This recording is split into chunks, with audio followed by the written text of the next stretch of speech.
Well, in Gaza, the Hamas-run health ministry says more than 80 people have been killed in Israeli attacks in the past day as international efforts to secure a ceasefire continue.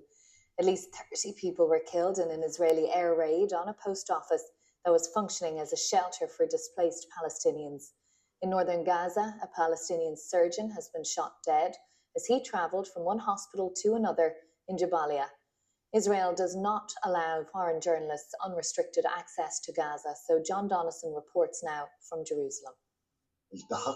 Already injured in a previous attack, this is Dr. Saeed Judah speaking last month, reported to be the last orthopedic surgeon in northern Gaza. A grandfather who came out of retirement to help during the war. Save us, it says on the placard. It didn't work. On his way to Al-Auda hospital to evaluate a patient, one of the tanks fired on Dr. Sayed directly. Unfortunately, he was killed instantly. Some witnesses say he was shot by a drone. The Israeli military says it's investigating.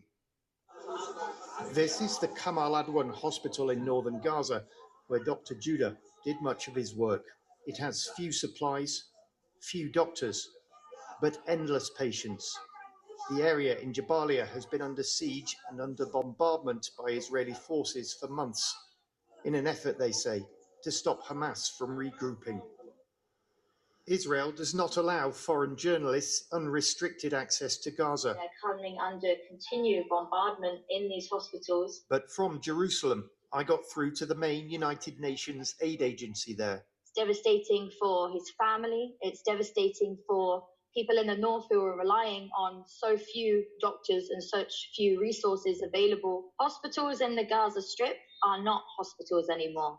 They keep using this term partially functioning, but if you and I were to step in these hospitals, you wouldn't recognize anything about it to resemble a hospital. There is no sanitation. There are hardly any doctors. There's no medical equipment. Patients are dying needlessly. Much of northern Gaza is an apocalyptic wasteland, but Israel's offensive is not over. John Donison, BBC News, Jerusalem.